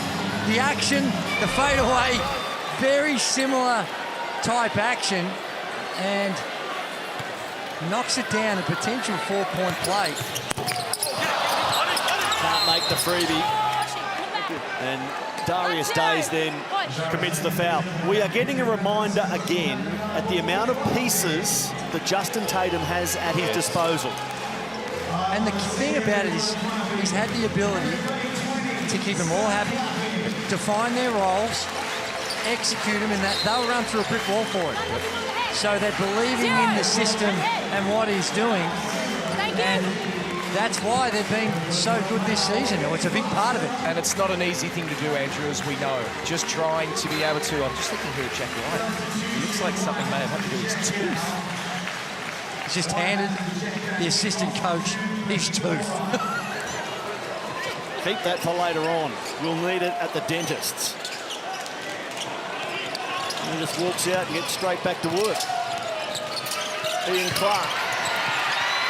It was lost by White, bit like the tooth. Here's Kell again to lift the roof. It rebounds for Matthew Dellavedova. Now Clark. His shot jumps out. You can't see that. They're rattling around. It's not like they're poor shots or he's thinking about it. They're just not dropping at this point in time. Going through one of those spells. 4 points on 2 of 6. So 4 of his last 5 games have been single-figure returns, the only exception being a 12-point offering. Golding, catch and shoot.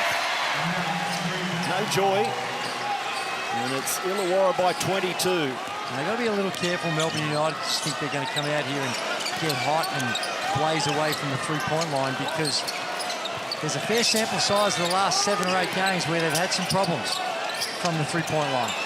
Days. So both teams' offense drying up a little bit. The rebound for Hickey. Lets the Hawks reload. And Kell is firing on target, but Olbrich gets close. It just feels like every time Illawarra get an offensive rebound, they're scoring from it. Whether it be a 3, whether it be a layup.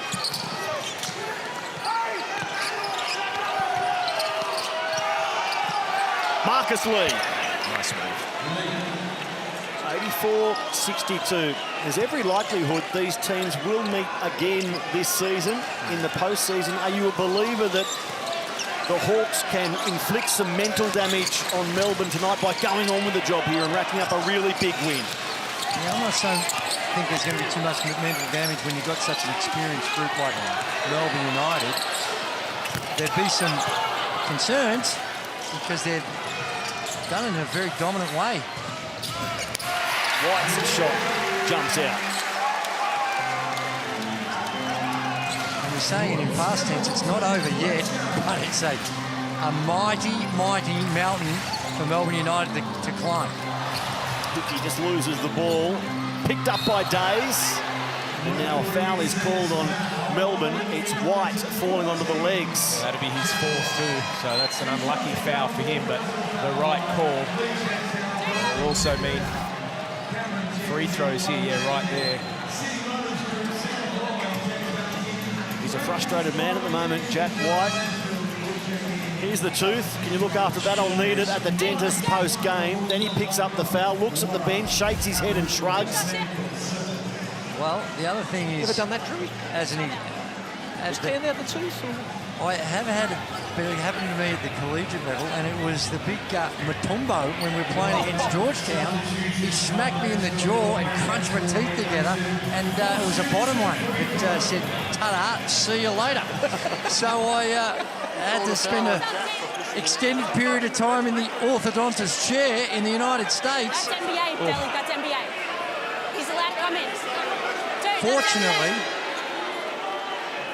very well insured, the Seton Hall program. So Jackie just explaining to Matthew Dellavedova why the interchange has been made. Where's Felix at the moment? Over to you, mate. Well, I've got good news for Jack White fans out of a bad situation.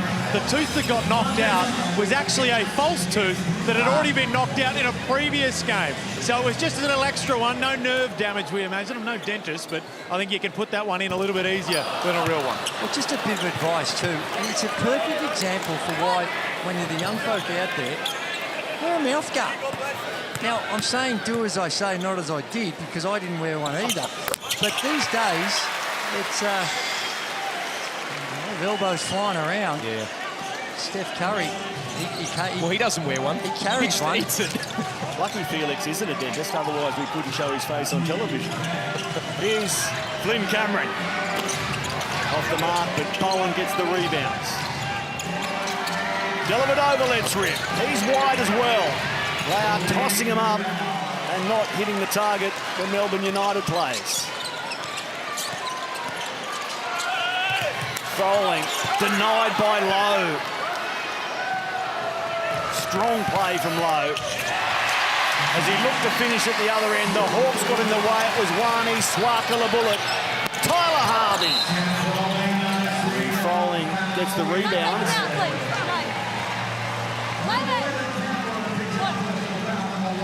So the foul is called on Flynn Cameron. Felix, over to you. Darius Days just went down to the locker room, but no issues. With a little bit of blood on the hand. He's got that taped up. Hopefully it doesn't open back up, and he'll be back out there pretty soon. Okay, thank you. Felix busy at both ends of the floor with plenty of injury updates. 85-62. They just really, scoring has been so hard for Melbourne United. 25-21, and they've only got 16 in the quarter so far, and compared to the Hawks, they're averaging a little over 29 per quarter. 29, 29, 27. Illy.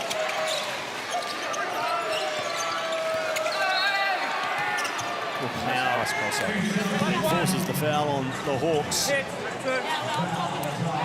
He'll go to the line.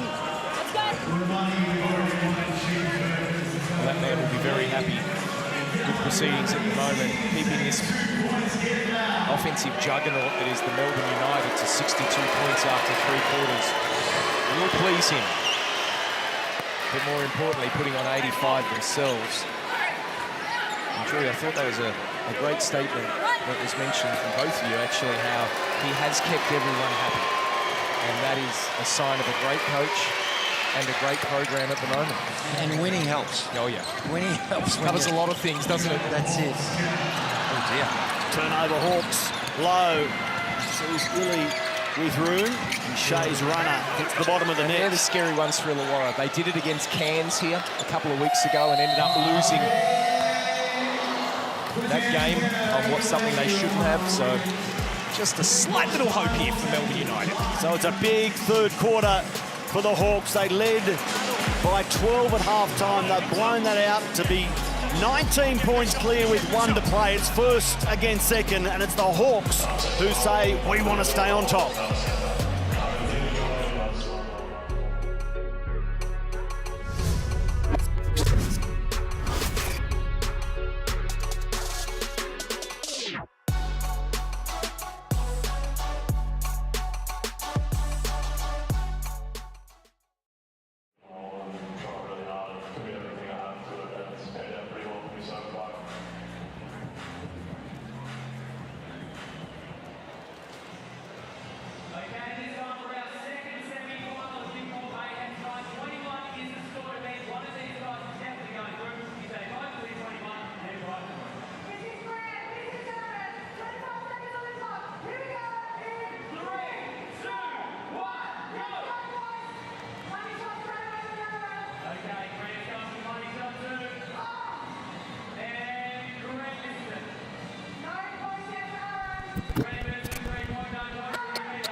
The Illawarra Hawks on target to score 100 points for the 16th time this season, but Mason Peatling and plenty of fellow Hawks like Wani Swakala-Bullock have helped keep Melbourne United to just 66 points. There are some old Hawks. When I say old, they played a long time ago, it seems, but Luke Doherty, Oscar Foreman, courtside, enjoying this. It's 85-66 and a couple of damning stats, Brad Rosen, for Melbourne as Illy can't score but draws the foul to start the fourth. Yeah, good take by Shea Illy, but it's the second chance points, as I mentioned at half-time, and the fast break points that has really destroyed Melbourne. The second chance points, Illawarra lead 23-4. And the fast breaks points 13-4. That is just 2 extraordinary gaps. That's because by and large they've had a dominance on the glass. Yeah. Both of the offense and the defensive end. They swoop it off the boards and they're running in waves. And so this gets a feel that there's when that quarter Chris Golden didn't score.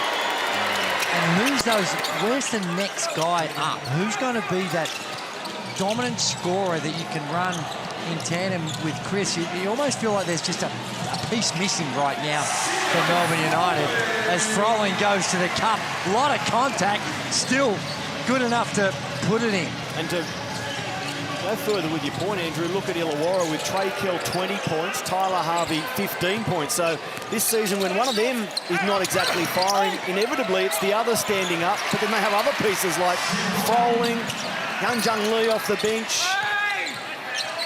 Well, that's it. And who on, like Froling has a 35-point game, 33-point game. 35, yeah, you're right. 35 the first time. Who do you think can get 30 on the Melbourne United team?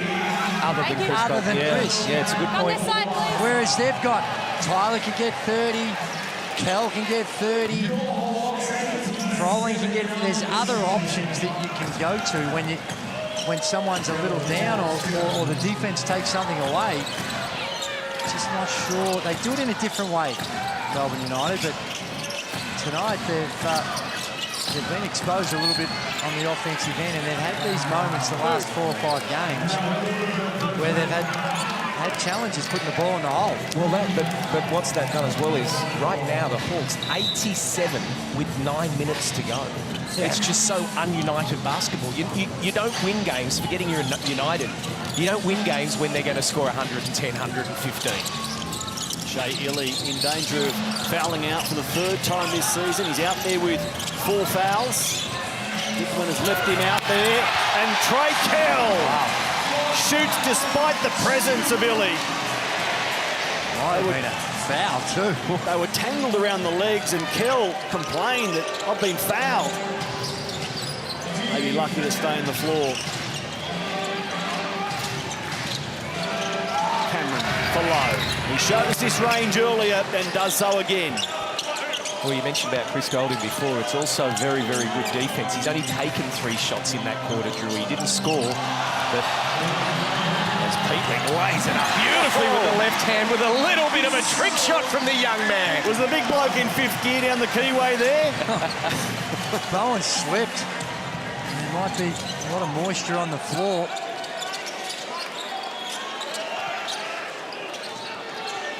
So Jack White and Ian Clark about to return for Melbourne. Oh, Bowen gets a good rebound but can't finish. And then Cameron fights with Froling for the ball. Here's Peatling. Look at that. Little bit of a little dance and then throws it up with his left. There he is. Look at a little jump stop. You're right, he just slipped over there. But that's the fake. Oh, with the left, Drewy. Fake was almost irrelevant. He didn't bite on it at all. It just looked good on the highlight reel. Yeah, we never let the truth get in the way of a good story here. A spin move to shake one defender, then a fake to beat another. Mason Peatling, he's going to have a night out tonight. As he details anyone who will listen about his skills shown at the sandpit. A regular starter now for the Hawks. His numbers have virtually doubled as a starter. Well, they just can't buy a basket. Now down to 37% for the field. United and 10 of 31 from the 3-point line. The tip in, the follow-up. Trey Kell says, I should have got the foul first time, but I'll settle for the follow-up too. Yeah, those epic plays, your attention to detail that you were talking about earlier, it's just not there for Melbourne United. They're the ones you miss shot, you've got to be able to come up with it. Illy throws it up as he hears the whistle. Drew, you mentioned about where they're going to get it from. Ian Clark is a big-time player. Played in the NBA, won championships, as we know, with Golden State, won it with the Sydney Kings.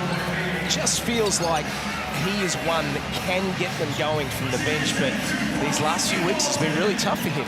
No, he has. Only played the 10 minutes in that win over New Zealand. And then tonight, what's he at, 14 minutes. So it's almost sense it with him for the first time, really, since he's been out here. There's been some quiet games, but he'll come back, knock down some threes, and go, oh, yeah, that's what he's capable of. But it's a bit more extended, this lean stretch that he's going through. He's had a couple of okay looks in this one, but they're going to need to find a way to get him going if they're going to do some damage in the playoffs. Illawarra fans enjoying this big margin as the Hawks move the ball. Zone defense now for Melbourne United. Yeah, on the start of a 2-2-1 press, but the length of Illawarra goes to break the presses really helps. It has to be Swakala Bullock. He gave it a good look before it rimmed away, and it's... They want to challenge this, the Hawks. No, Peatling said no. Peatling said no.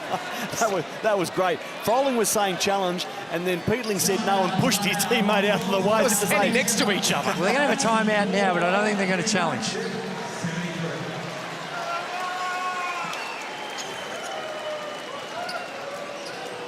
So at 94-73, you wonder how close Melbourne can make it, or how big the Illawarra Hawks can make it. Well, Matty, that's a great point you make, because what's important now is we know how much we've been speaking about percentages in this league. Now, these two may come back to be together in the games, or they may tie for a number of places. Perth coming through, Sydney, Southeast Melbourne. Every point matters, so they want to keep playing here for the last 6 minutes and 48 and get every point they possibly can. And what about Perth's run into second spot as we speak on the live ladder with a kind draw in the run to the playoffs? If the Hawks slip, the Wildcats are positioning themselves to snatch top spot late. Yeah, but the Illawarra, have you seen their run home? Yeah. It's pretty tasty. It's tasty. I like their run, so they're going to have to do a bit more, the Wildcats. So that man, Justin Tatum, has always been big on foot on the throat. It's a percentage league. Well, look at that percentage. Like you're saying there, Matty. Look at Perth, 103.98 compared to Melbourne, 103.31, and lowering every time Illawarra scores here. So it's important Melbourne keep going and keep fighting and getting as many scores as they can. Rob Lowe. Again, he can't hit. And Melbourne's point scoring is just dried up in the fourth quarter.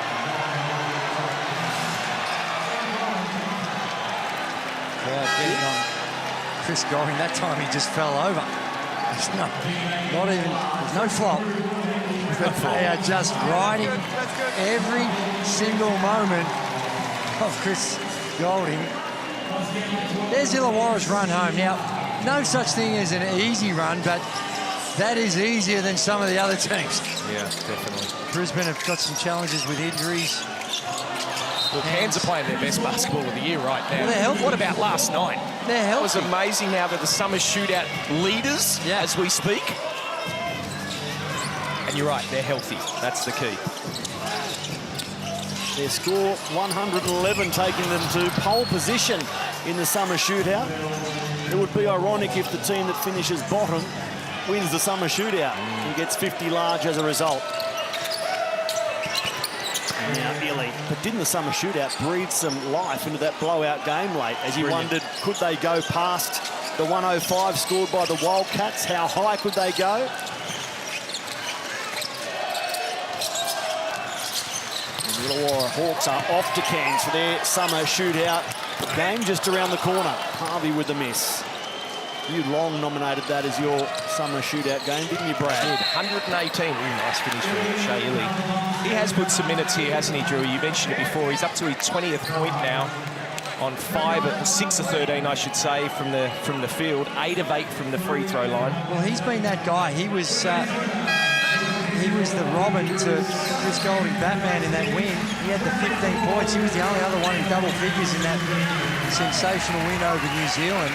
And again here tonight, the 20 points, been aggressive. And the Illawarra Hawks just need to pay a bit of attention. I was just thinking that it's only 17, mate. That's 16 now. Oh, no, still 17. Still, quick 10 points here. Olbrich holds his nerve despite the presence of Rob Lowe and scores with maturity beyond his 21 years. Just too easy. They just keep running. Yeah.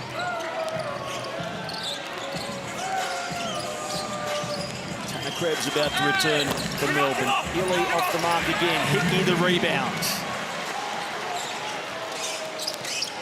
His 5th board of the game.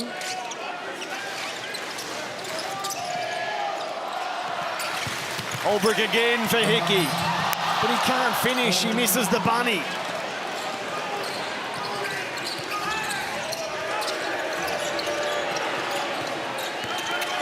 White. Confronted by Hickey. It just looks so hard offensively for Melbourne. But that's an example of what you see all Warrior players do, what Jack White did, but then there's the drop-off pass, the kick-out pass. That was just a forced attempt with not a lot of options once he got in there other than to throw up a really tough shot.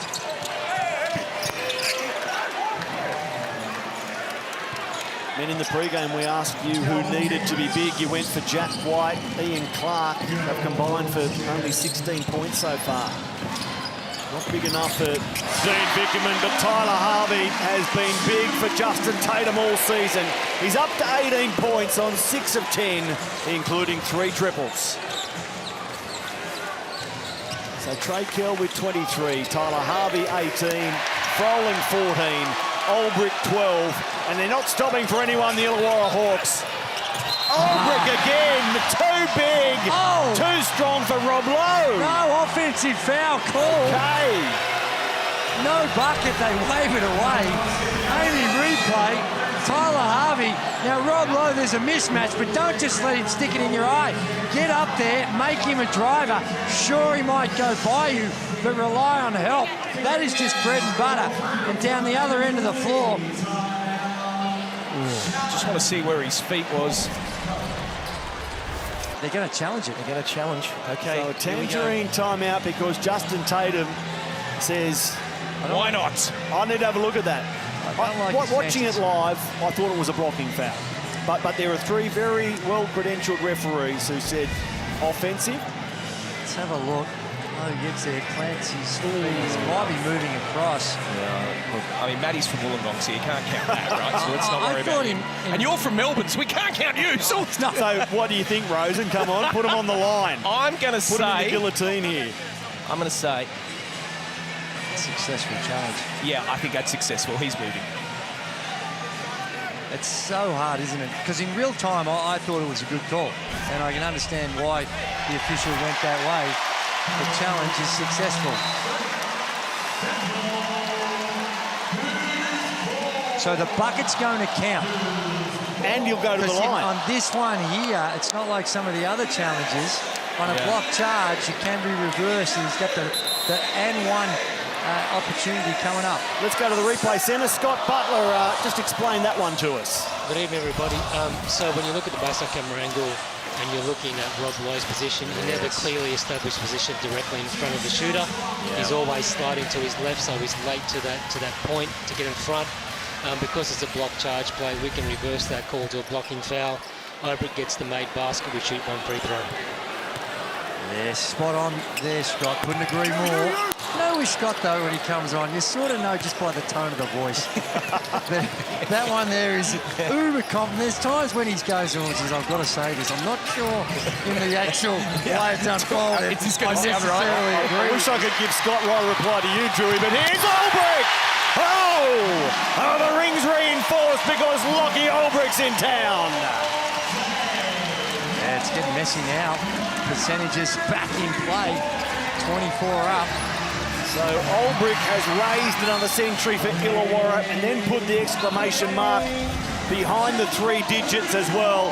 It's 103.79. Look at the young Tyro. Gee, threw that down with some authority. Anger in there. The net comes popping up. And this is the balance now for the coaches. You know, you think to yourself, right, game's out of reach. You want to give your young guys a run, but you've got to be careful here for percentage. Harvey. Ulbrich was looking to get boisterous again. Yeah, this is the first time I've been to this venue this season. It's been impressive. Ulbrich's putting on a show. There you see the reach in, and he'll go to the line to shoot a couple, but it's both, all teams have these challenges, but with Ulbrich and Froling, they probably deserve to play, both of them probably deserve to play more minutes. They don't play them a lot together, if at all, and as such, it's just the combination that you need to buy into that, and that's what we're talking about earlier on, being happy and being able to celebrate someone that you're competing with for minutes, celebrating their successes along the way, and they do it so well, the Illawarra Hawks. Get Jaleel out there now for Melbourne. One of the strengths that Illawarra has had is how happy they are, and you watch their bench and they're always up and into it. When that dunk happened, you could see the whole bench jumped. They're always happy, talking to each other, and I understand, Drew, like you said, they're on top, and I get that, but not everyone does that. Yeah. And that is something that from Tatum down, it's always about togetherness and what we do and what we are every day. Well, if you're looking for something to be critical of, if they could just make a free throw, 13 to 25, 52%, so they've left a few out there as well.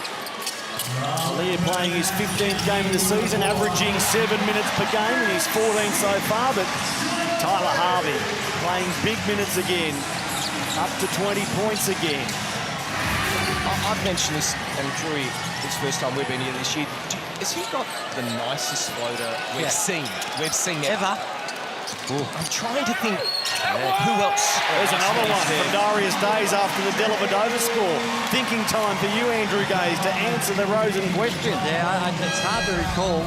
I'd need probably a bit more time, but certainly Tyler Harvey does it so well, and it's not easy. He makes it look that's really easy, and he can go with the left and the right. It's just and so good. The touch to be able to do that.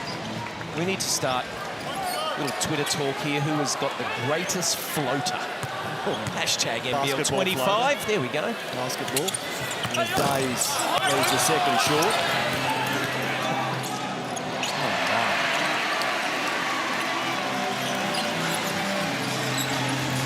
108-83.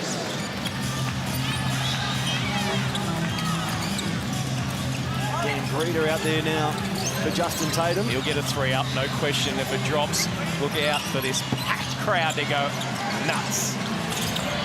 Will Hickey splashes 3.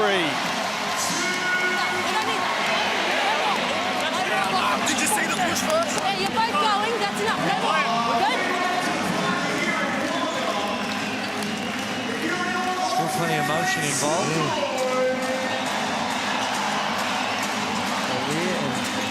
Aubrey going at it.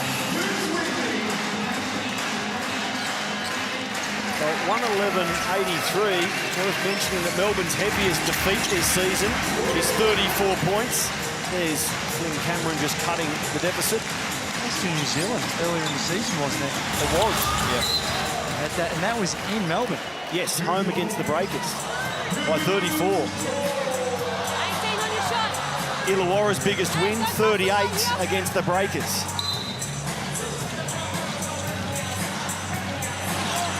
Jung Lee, if these players that Tatum has put out there to finish the game get going, it could get into those realms. Mid-30s. Days! Let's go with the 3. Dellavedova. Cameron.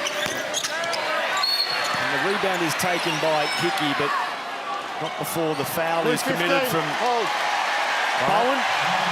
And Bowen is out of the game. 2 guys just locked up. I don't know how they found one on Bowen. It looked like they were just holding each other. And sometimes that's what happens. You get into these types of games and you can't get a break. Cole Bowen fouls out for the first time this season. It's impressive about this Illawarra Hawks team. Look at some of the players, and I think it's also an example for players out there. Sometimes you just need to find the right home.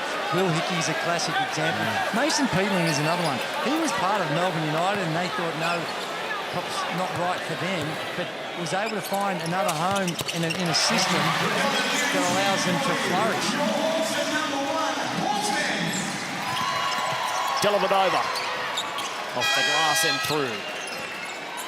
Andrew, Brad and I have been lucky enough to be courtside for every Illawarra game this season. Through your eyes, watching them live in their home court for the first time this season, what is their greatest championship asset? If they're to be champions, what's their greatest asset? I think that the connectivity they've got, they've bought into a system, and also the depth and balance. Sometimes you can have great talent, but the balance isn't quite right between your guards, your forwards, your talent's there, but you're trying to massage it to get it right. They've got every position covered. Yes. And they've got elite talent, and when you're winning, the camaraderie you're building, us against the world, playing in Illawarra, really milking that whole situation, it's all just perfectly done, and you've got to give Tatum a lot of credit for orchestrating that. And their championship winning former Hawk, Matt Campbell, now their head of basketball, who was in charge of building this roster in conjunction with Tatum and Jared Novelli, the owner. And they've put in place a system and a pace of play. And it's very fashionable now to go out there and just run the floor and play as fast as you can and get as many shots up as you can. Not every team is built to do that. No, you can't. That's right. But sometimes they will try to, because that's what the fashion of the game. But this team is built to do it, and they've got that balance between pace and half court. It's just a pretty thing to watch. Lee with the development players out there, Triplett and Yates. Greeter off the mark, he'll get another go. Dan Greeter catches the rim on both occasions. He needed the fans behind him to blow a little bit harder. So the development players preserved his 20-point advantage in the final minute.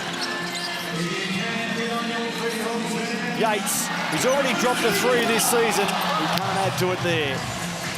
I mentioned earlier, Zach Triplett has spent time at United. Jack White pulls up. And they look like being bone dry until the end. Yates the rebound. Big body on Luca Yates. Triplett working baseline on Dellavedova and scoring. He runs into the arms of his fellow DP, Luca Yates. And the crowd loves that. Gets the foul and one as well. He was a elite junior, Illawarra Basketball Association, went and played college basketball with University of Portland for a season. He's been lights out, never really got an opportunity, and at Melbourne United, and now played in the Queensland NBL1 competition in the off-season. He's still got years ahead, young fella, may get an opportunity at some stage. Only 23, Andrew. That's right, young, still young, got a long way to go. So 6 seconds left on a party night in Wollongong. First against second, and Team 1 has dominated. Greeter getting to the backboard and scoring. And the crowd stands and applauds one of its favourites on a memorable night that has a memorable finish. A 3-point prayer from Tanner Krebs. Just cuts the margin, but it's largely inconsequential. The Hawks have said it might be top of the table, but we're the team that is number 1 and we want to stay there. They do, to the tune of 117-95.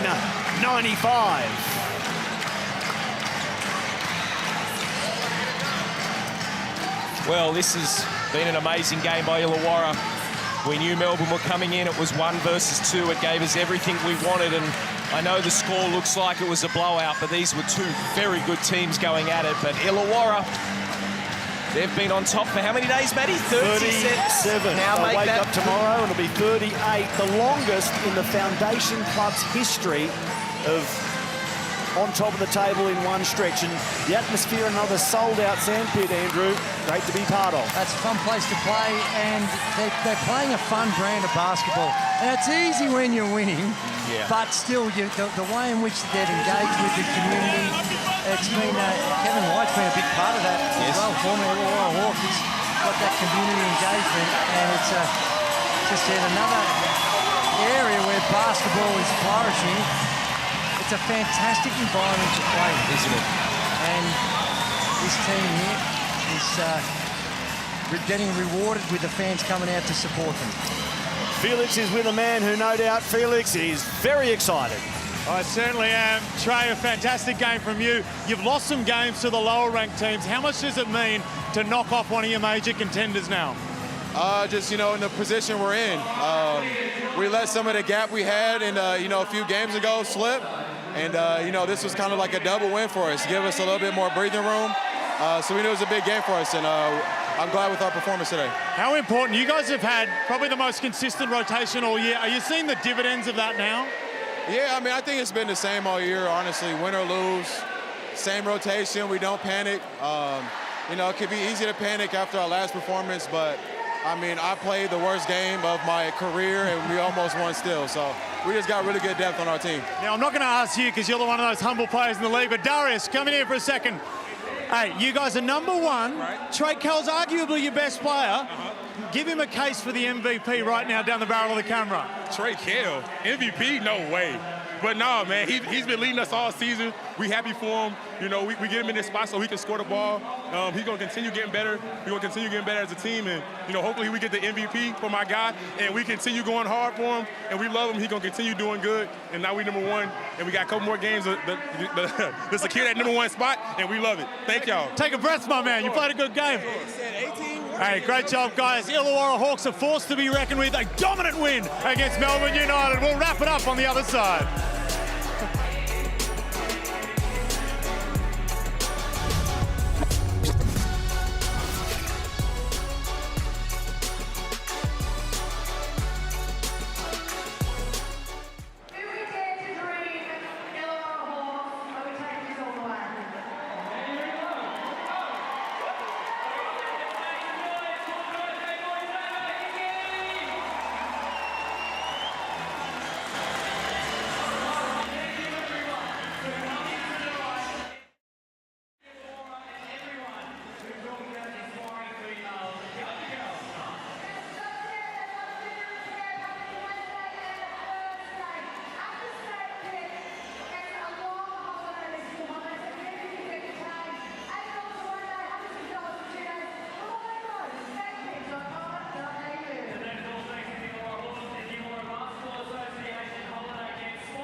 Trey Kell the third lived up to his name. 5 triples in a 23-point haul to lead all scorers and steer the Hawks towards a big, big win against second place Melbourne, 117-95. It was a joy to watch. Yeah, Trey Kell, he's had an outstanding season, and they're going to need that for them to contend for a title. You need all cylinders firing, and Melbourne United just didn't have that tonight.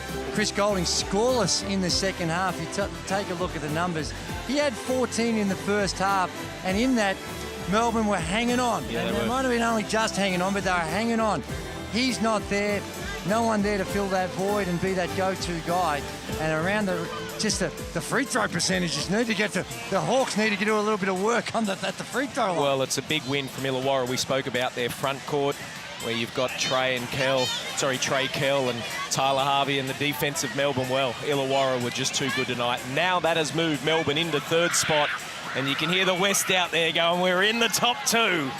And that man there, Will Hickey, what a birthday. Turned 26 today. He had a crowd of about 5,500 singing happy birthday, with Will Hickey continuing his great season as well. So the Hawks stay first. Melbourne go to third. The Wildcats are in second. Well done to Perth. And tomorrow we get a couple of great games on paper. It's 5th against 6th. It's the Kings at home against the Jack Jumpers to start our doubleheader. I'm looking forward to that. I haven't been to a game this year in Sydney, so I'm looking forward to that. And that will next week, when the Melbourne United take on the Perth Wildcats, that's going to have a big bearing on that second place as well. So a lot of huge games coming up. And tomorrow, Sydney Kings, they've got to try and hang on to that.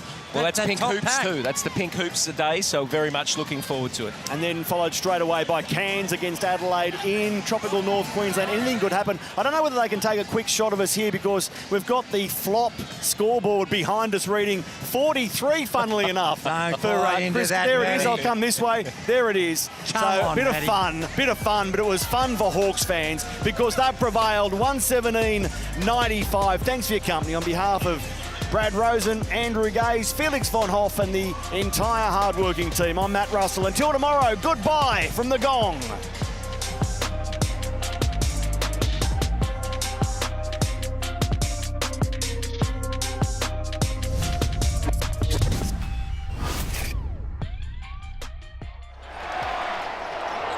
This program is brought to you by Hungry Jack's and Bunnings Warehouse.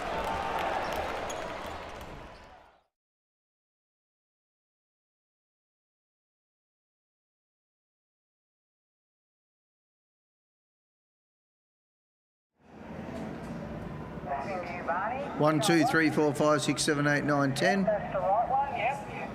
1, 2, 3, 4, 5, 6, 7, 8, 9, 10.